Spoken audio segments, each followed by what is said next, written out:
o andamento, o processamento da alma após a morte é muito pesado assim para nós hoje, não? Essa pergunta eles fazem o ano inteiro a ele, mas o processo da reencarnação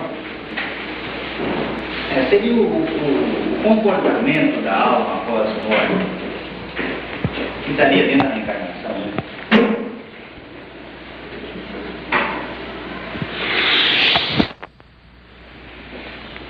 Mais alguma coisa?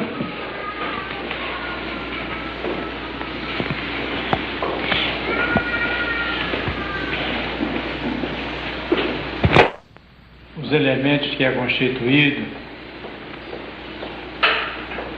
Eu não sei se vou entrar assim, aprofundar, não sei até onde subir na coisa, porque não sei até que ponto pode ir, né? Reencarnação é reencarnação, profunda, não profunda. Basta o conceito de saída, primor, né? Basta a priori para o indivíduo e tem profundidade, porque nós temos que entrar naturalmente na quarta dimensão, na imaginação também. As etapas, né? Os caminhos, as etapas que toma,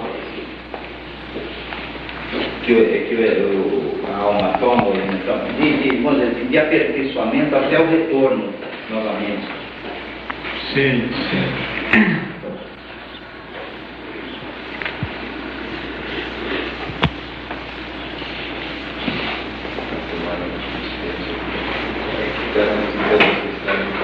Tem um assunto transcendental que o mestre teve ocasião de dizer que não há evolução sem encarnação. Mas ele teve ocasião de dizer isto, que sem encarnação não há evolução. Né? Logo, pelo menos no nosso princípio, ou por outro, no nosso plano, que é a face da Terra, não há evolução sem encarnação. Logo, qual é a dedução que nós podemos tirar disso? Que a evolução se processa na face da Terra. Na face da Terra, mas baseada em ciclos. Porque nós trazemos experiências de outras vidas, né? Pois é. A evolução é isso. Por conseguinte, é uma sequência. Por conseguinte, é Deus que faz o nosso destino ou nós mesmos? Nós mesmos. Logo, conforme as nossas vivências, a reencarnação. E nessa reencarnação, a evolução de vida das nossas agora, nós precisamos dividir a vida em dois aspectos, né? Nós precisamos dividir a vida em dois aspectos. Então, esses dois aspectos seriam aquilo que modernamente nós podíamos chamar de personalidade ou, no ponto de vista religioso, de alma, né? Que é constituído de quê? Matéria e espírito. Não é de espírito, não. Aí é grande, aí que não é constituída de espírito. A menos que espírito seja tudo, né? Não. Pode ser espírito cristalizado. Então nós temos, a personalidade é constituída de uma estrutura física, né? De uma estrutura física. Sem essa estrutura física, a caveira não se move, né? Essa estrutura física tem um sistema nervoso, um sistema circulatório, um sistema respiratório, um sistema glandular. Sem falar no sistema ósseo, né? São 5, né? Principais. O resto é decorrente disso. Então nós temos, tudo isso é uma coisa só, é intercalado. Mas a gente dissecando as coisas, como se fosse um laboratório, nós temos a estrutura vital, aquilo que nós chamamos de afetivo emocional,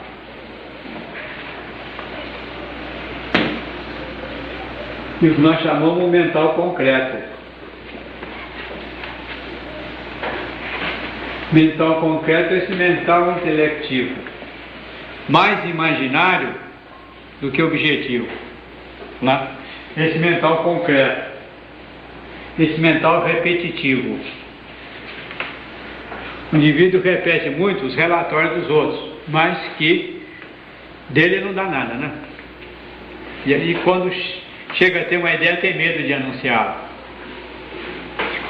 Isso tudo forma a personalidade.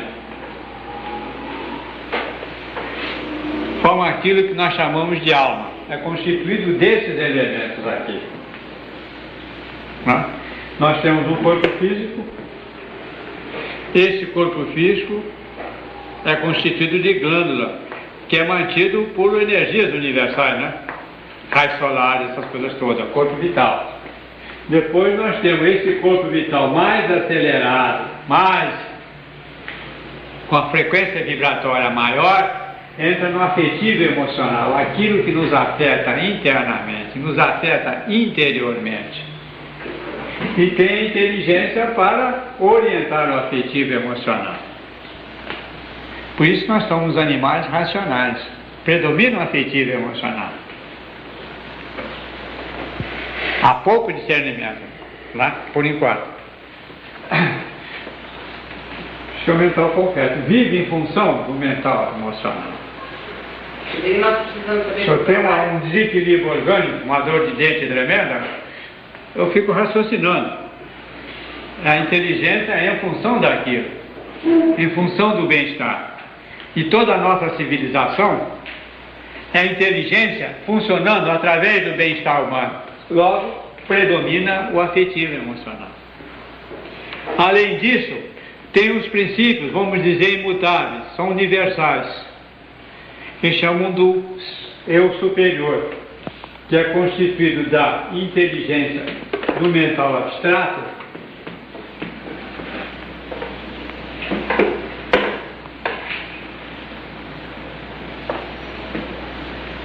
a intuição e o princípio crístico.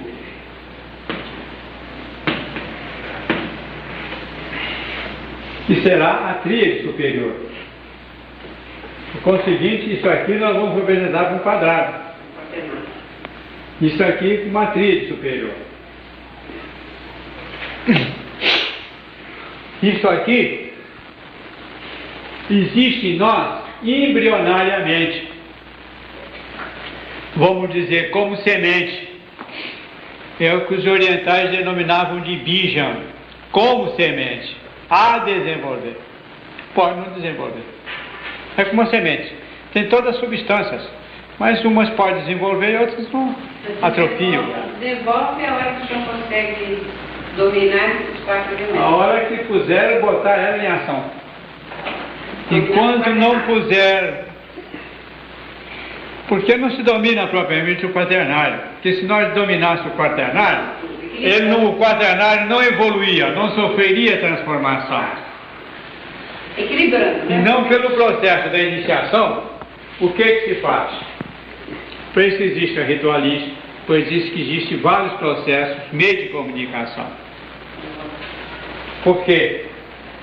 É o mesmo que dissesse, então, aqui nós chamaríamos o ego superior, a inteligência superior, a mente superior, aqui a personalidade, a mente inferior. Essa que é transitória, essa é que é reencarnável. Logo, nós podemos dizer que essas 4 aí sofrem mutações. Transformações. Pois é, sofrem transformações. Então, é o mesmo que a gente colocar ouro em cima sobre gesso para fazer uma peça real. Então, qual é o processo da iniciação? Não é isso? Por isso que a ritualística, a exercício, uma série de métodos. Primeiro, é associar a inteligência abstrata ao mental concreto.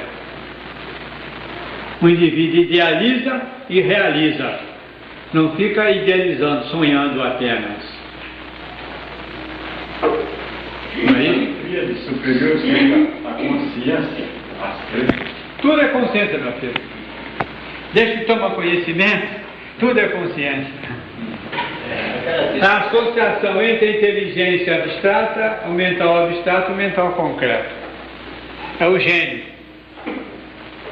Compreendeu? Ele, como se diz, cria a coisa. Cria o processo de transmitir a coisa.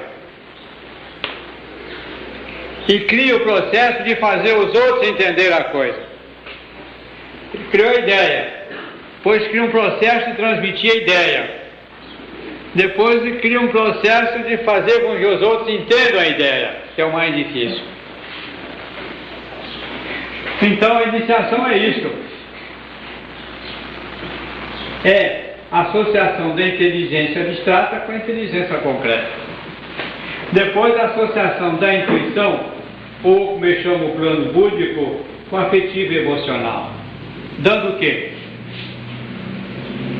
Amor universal, amor fraternal, amor a todas as coisas.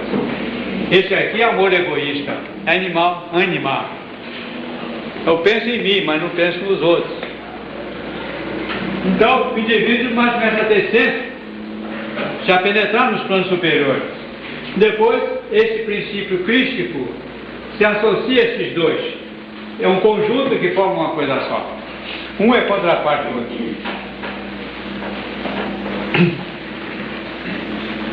Não pode haver eletricidade sem fio, mas também não pode haver fio sem eletricidade, né? Senão não funciona nada. É a mesma coisa. Esse aqui é a usina. De maneira que iniciação é essa transformação. Agora, cada um elemento desse tem uma frequência vibratória peculiar, não tem? Então, a iniciação é progressiva. Por quê? Quando esses princípios começam a agir nos inferiores, há uma transição, dá um atordoamento. Esse atordoamento é que chamam de prova disso, aquilo, aquilo. Por isso que é bobagem dar um conhecimento superiorosíssimo a quem não está capacitado. Não penetra como água em pedra. Passa por cima, mas não penetra. Isso aqui é a personalidade. Por exemplo, um de nós passa pelo fenômeno que chamam da morte. Morte, no nosso sentido hoje, o que é? Primeiramente, para o cérebro. Parou o cérebro e está morto. Pode ver até 10 anos. A morte física se verifica com o coração, não é isso? De maneira que nós vamos lá para o cemitério. Suponhamos. Se desfaz o corpo físico, esse tem de se desfazer também. Quando ele se desfaz, o que acontece? Perdeu o ponto de apoio. É como a folha que saiu fora da árvore. Não tem ponto de apoio, tem? Então fica vagando no espaço. Né? Fica vagando no espaço. São imagens de uma argila de uma frequência vibratória muito mais intensa do que o físico, por conseguinte, de muito mais durabilidade. Está entendido? Agora, o afetivo emocional funciona na razão do hábito. Se o Patrício é dono de uma casa comercial, por exemplo, vive o dia inteiro pensando na lei. Até no dia domingo ela lê seu jornal do comércio até meio-dia. Durante 50 anos criou um hábito, não criou? Criou um novo afetivo emocional. Criou uma nova alma. Não é isso? Se ele estudou, ele criou por som de imagens. Pouco importa que seja falsa. Né? Que o artista é diferente da arte, né? Pode representar muito bem, mas uma arte falsa, não pode?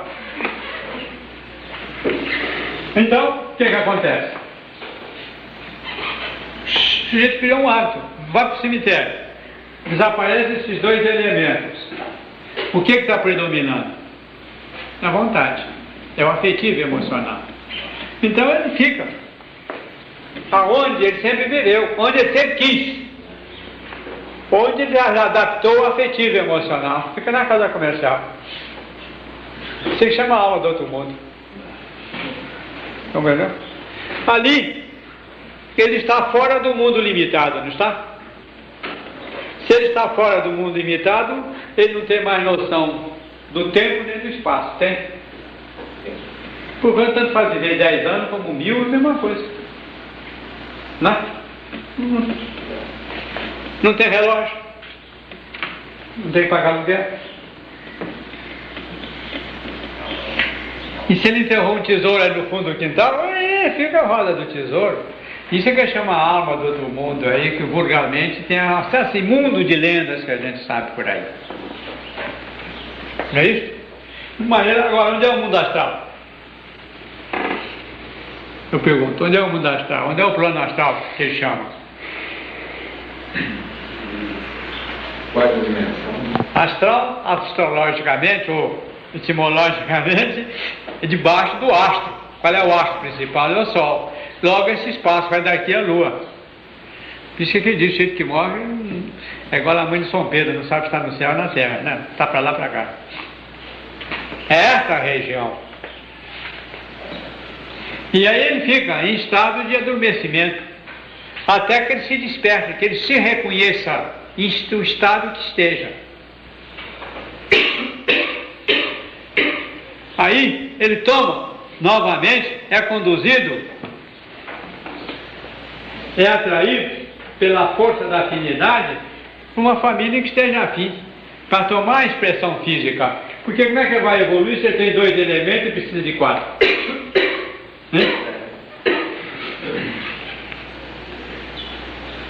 Se tem 2 elementos, como é que precisa de 4? E é só mesmo com o físico que você conquista esses 2 aqui, esses 3 aqui. Porque ele tem que trazer para cá.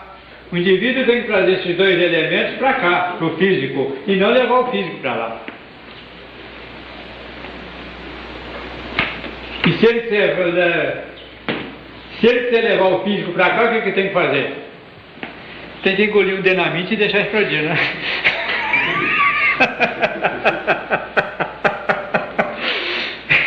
Não é o caso? Então, esses são os elementos essenciais da vida humana, da personalidade. Agora, o que acontece é o seguinte: estão todos sem base, sem gravidade, não estão? Sem base, não estão? É como o mestre sempre dizia: ó, nós temos um lago cheio de folhas secas. Se abre uma corrente d'água para aqui, o que acontece? Tende a vir para cá. O que acontece nesse plano que eles chamam de mundo astral? Se há uma sessão espírita, se há um médium capaz de atrair, eles vão para lá, mas inconscientemente.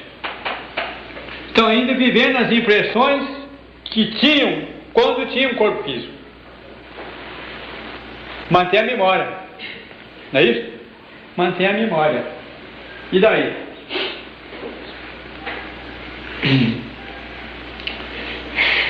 Aí há um atraso na evolução, porque ele vai ficar vivendo iludido. É bobagem evocar um indivíduo para orientar.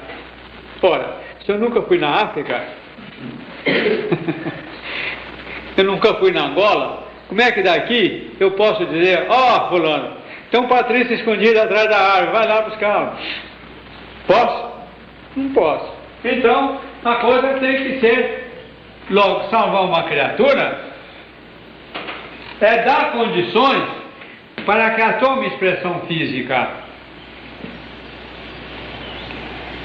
Não? Essa que é a diferença entre o ser comum e aquele que nós chamamos de alma trabalhada.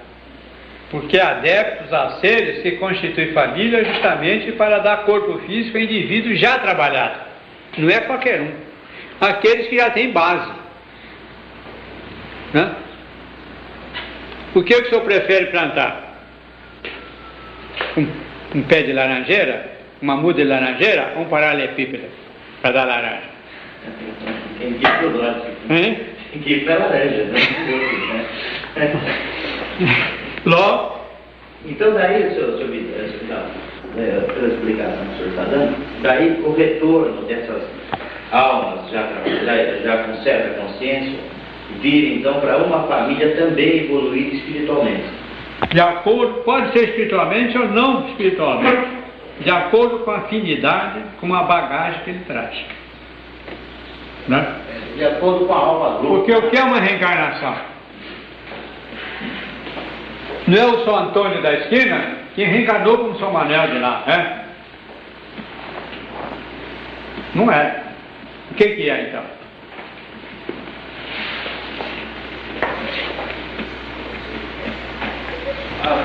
A própria palavra está dizendo reencarnar, quer dizer, tomar outro corpo físico.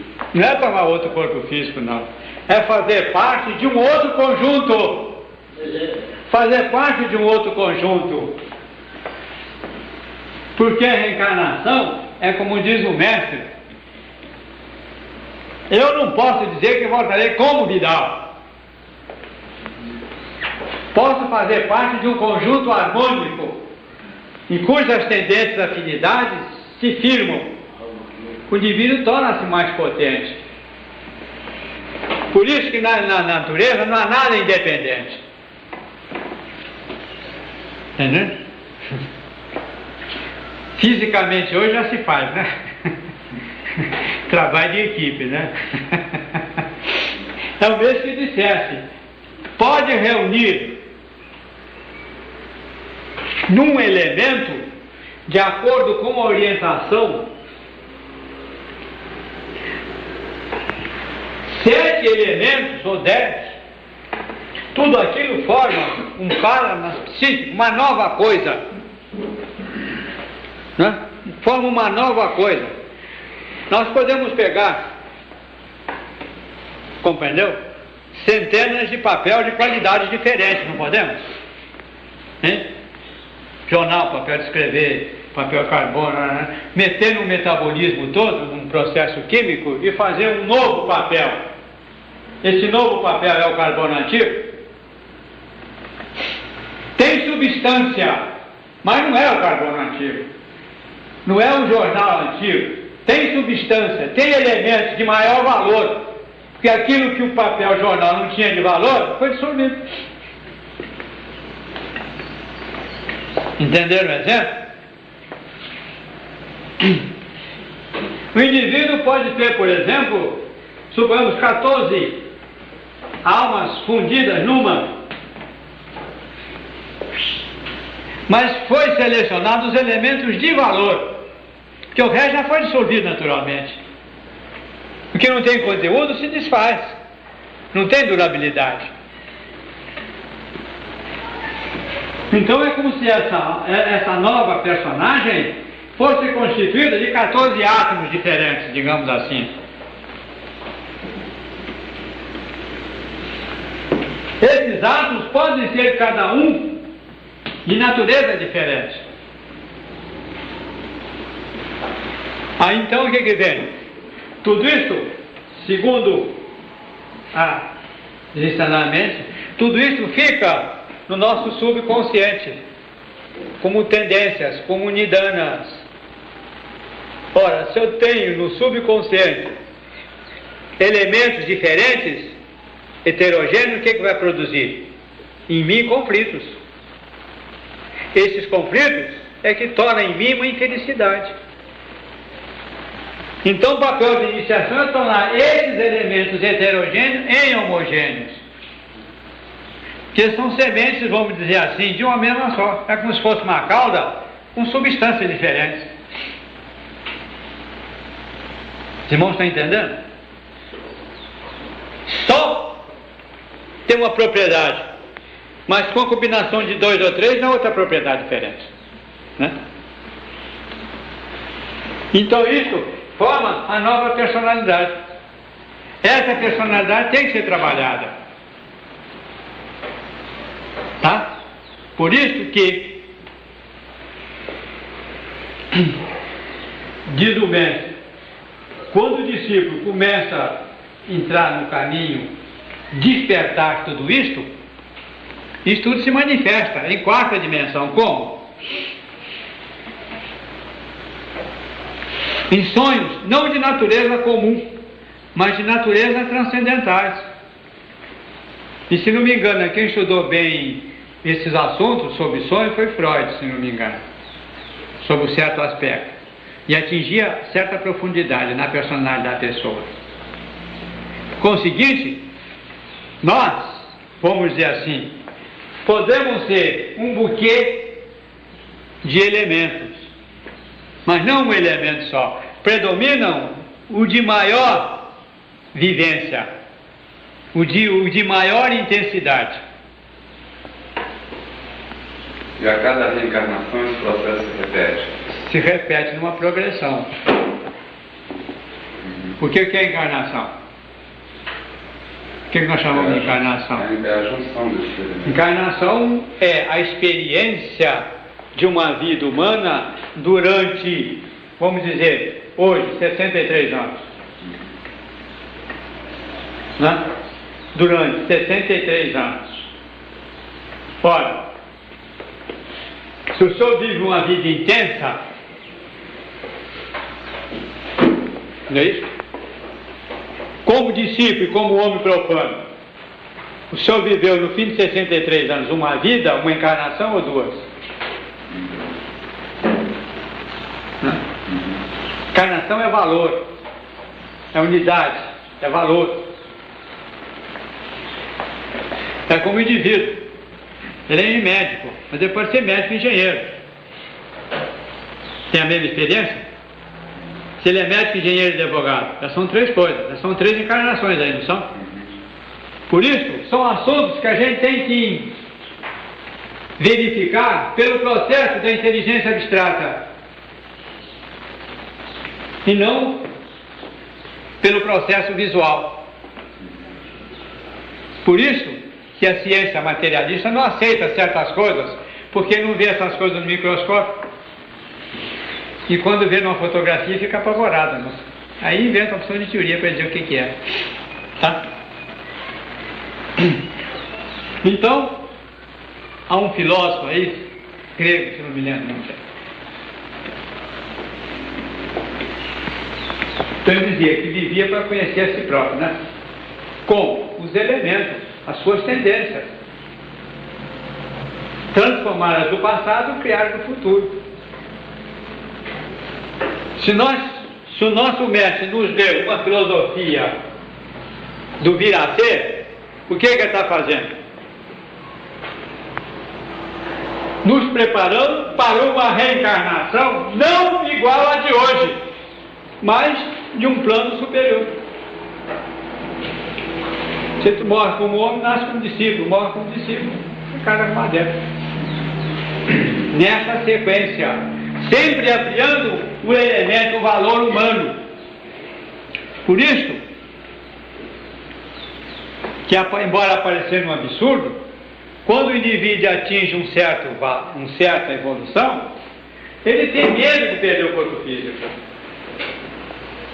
Porque de um processo para outro, ele pode sofrer uma reviravolta e parar no infinito. Não é isso? Isso é que chamam de nidanas, escandas, de tendências. Não entendeu?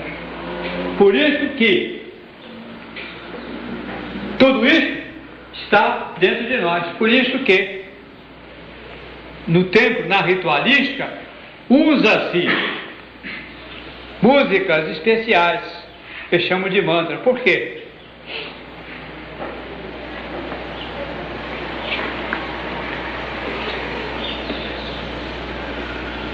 Se nós temos tendência para esses assuntos, para essas filosofias, consequentemente já fomos almas trabalhadas. E quando ouvimos essas músicas, esses mantras, é como se fosse uma psicoterapia transcendental. O indivíduo começa a despertar todos esses elementos através dos quais ele já foi trabalhado. Não é isso?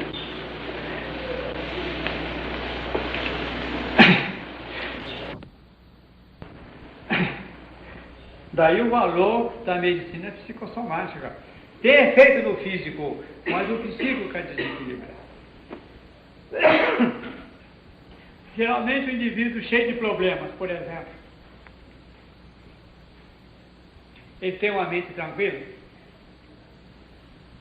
Ele tem uma vida tranquila?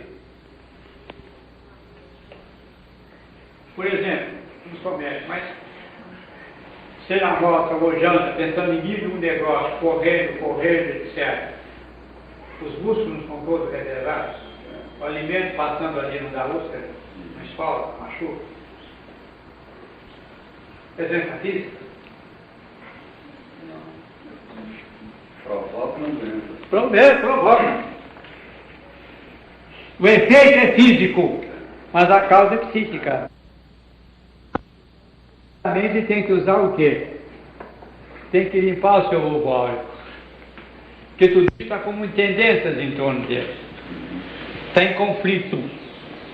Ele tem que transformar um corpo heterogêneo em homogêneo.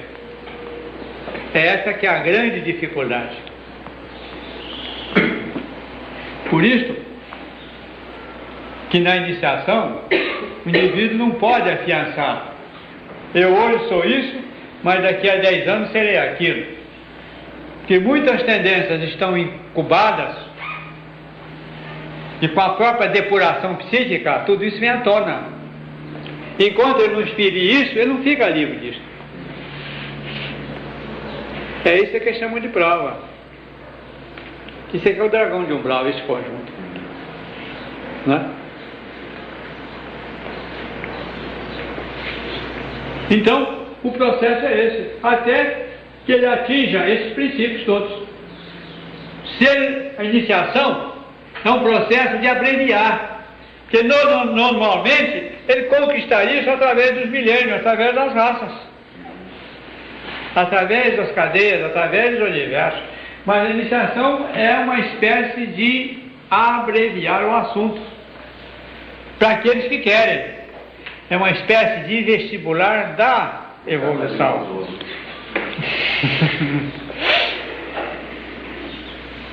Por conseguinte, quem entra nessa faixa é um indivíduo de maior responsabilidade. Aí é que ele passa a ter karma. Enquanto ele não se faz agente da lei, ele não tem karma. Karma é lei.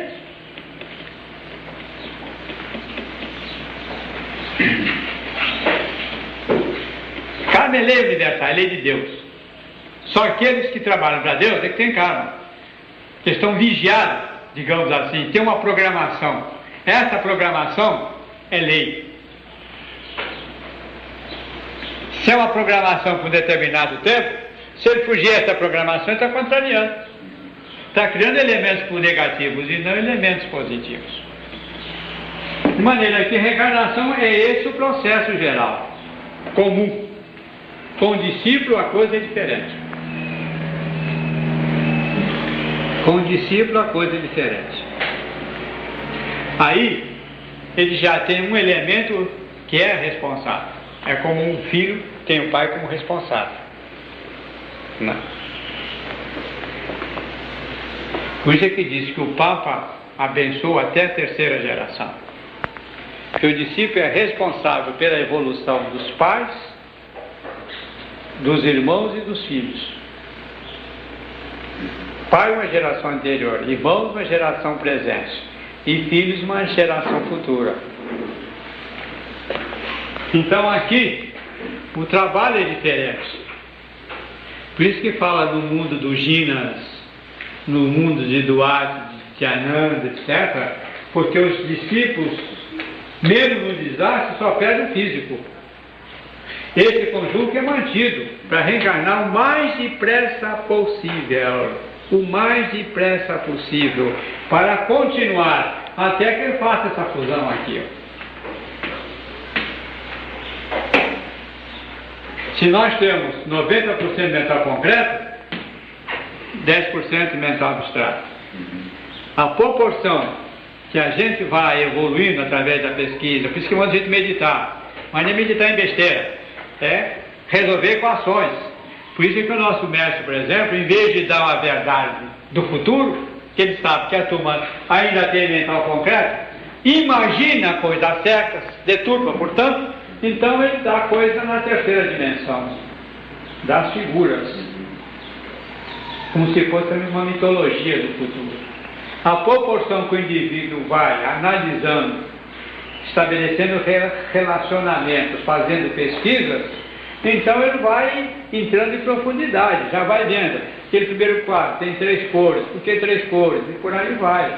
Quer dizer, se ele entra num processo de meditação, ele automaticamente está entrando numa dimensão superior. Já saiu da terceira dimensão. De maneira que o senhor, por exemplo, pode olhar o primeiro quadro. Se o senhor fizer 10 dissertações sobre o primeiro quadro, o senhor nunca repete a primeira. Pode repetir as primeiras palavras, mas depois entra num processo de ampliação. Então, tudo que se sabe sobre o assunto, as ideias vão se associando naquele sentido. Daí o valor de todos os bodhisattvas, todos os seres, dar a revelação. Por isso que no templo o que se fala? Tem música e tem um trecho da filosofia do futuro que às vezes a gente aplica em forma de salmo. Porque salmo é uma linguagem universal. É poética, é harmônica. Não é uma linguagem agressiva, concorrente com a nossa humana. Porque eu pergunto ao senhor, o que é mais lindo? Dizer, Vidal é uma besta, ou louvado seja o senhor Vidal é uma grande besta? Qual é o seu prefere, primeiro ou segundo?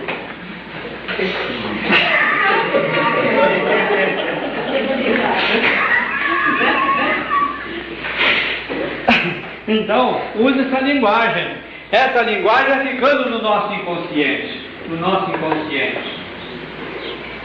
Quando alguém fizer qualquer pergunta sobre o assunto, é uma perfeita associação de ideias. Quando qualquer pessoa nos faz perguntas sobre qualquer coisa do movimento, da filosofia de JHS que se passou no templo, há uma associação de ideias, porque a coisa já está escrita aqui, ó, no plano da intuição, já está no consciente do indivíduo.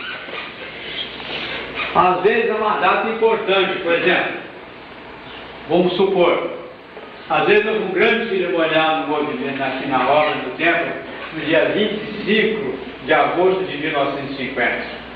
Às vezes ele está brincando lá fora, etc. Mas desde que começa o ritual, há aquela ideia, é como se fosse uma lembrança, há uma perfeita associação de ideias de tudo aquilo. Por isso que a ritualística é um conhecimento vivenciado. É como um teatro, você não esquece a imagem. Isso vai fortalecendo a personalidade. Até que através dos milênios ele também consegue a imortalidade física. É por isso que existem os mundos interiores. Não é para o indivíduo viver apenas 50 ou 60 anos. Um cego com 50, 60 anos, um Einstein, por exemplo, apenas morrer. E de outros. Né? Então, é uma coisa física, não tem nada de abstrato. É por isso que a iniciação é trazer o abstrato para o concreto. É por isso que a evolução nada se repete. Não é isso? Se houvesse a hipótese de indivíduo reencarnar 10 vezes, repetindo a mesma coisa, ele evoluiu? Não. Por isso que todas as tradições passadas estão furadas. Por quê? Vai repetir o que já sabe?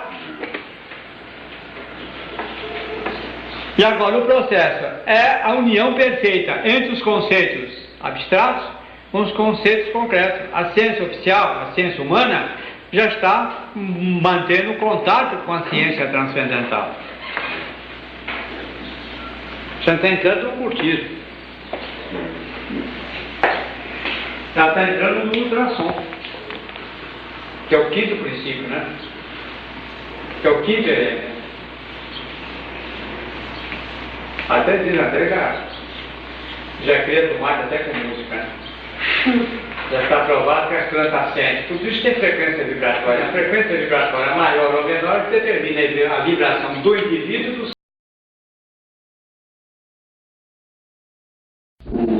o andamento, o processamento da alma após a morte é muito pesado assim para aula, para nós hoje não. Essa pergunta eles fazem o ano inteiro a ele, mas processo da reencarnação seria o comportamento da alma após a morte que estaria dentro da reencarnação, né?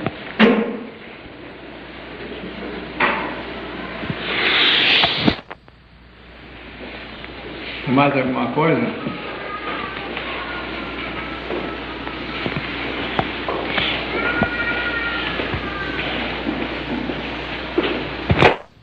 Os elementos que é constituído.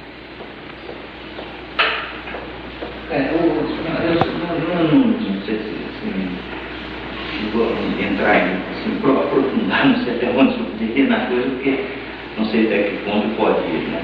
Reencarnação é reencarnação, profunda ou não profunda, basta o conceito de saída, primor, né? Basta a priori para o indivíduo não tem profundidade, porque nós temos que entrar naturalmente na quarta dimensão, na imaginação as também. etapas, né? Os caminhos, as etapas que toma, a alma toma, então, de aperfeiçoamento até o retorno novamente. Sim, sim.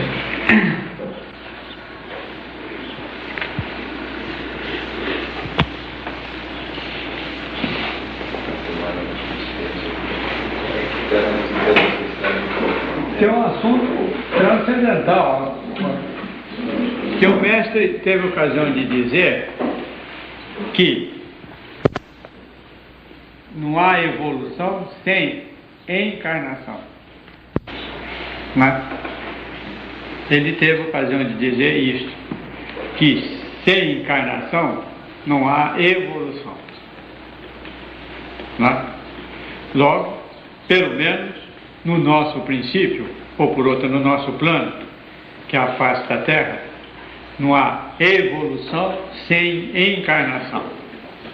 Logo, qual é a dedução que nós podemos tirar disso? Que a evolução se processa na face da Terra. Na face da Terra, mas baseada em ciclos. Porque nós trazemos experiências de outras vidas, né? Pois é. Evolução é isso. Por conseguinte, é uma sequência. Por conseguinte, é Deus que faz o nosso destino ou nós mesmos? Nós mesmos. Logo, conforme os nossos vivências, a reencarnação. E nessa reencarnação, a evolução de vida das nossas agora, nós precisamos dividir a vida em dois aspectos, né? Nós precisamos dividir a vida em dois aspectos. Então, esses dois aspectos seriam aquilo que modernamente nós podíamos chamar de personalidade ou, no ponto de vista religioso, de alma, né? Que é constituído de quê? matéria e espírito. Não é de espírito, não. Aí é grande, aí que não é constituída de espírito. A menos que espírito seja tudo, né? Não. Pode ser espírito cristalizado. Então nós temos, a personalidade é constituída de uma estrutura física, né? De uma estrutura física. Sem essa estrutura física, a caveira não se move, né? Essa estrutura física tem um sistema nervoso, um sistema circulatório, um sistema respiratório, um sistema glandular. Sem falar no sistema ósseo, né? São 5, né?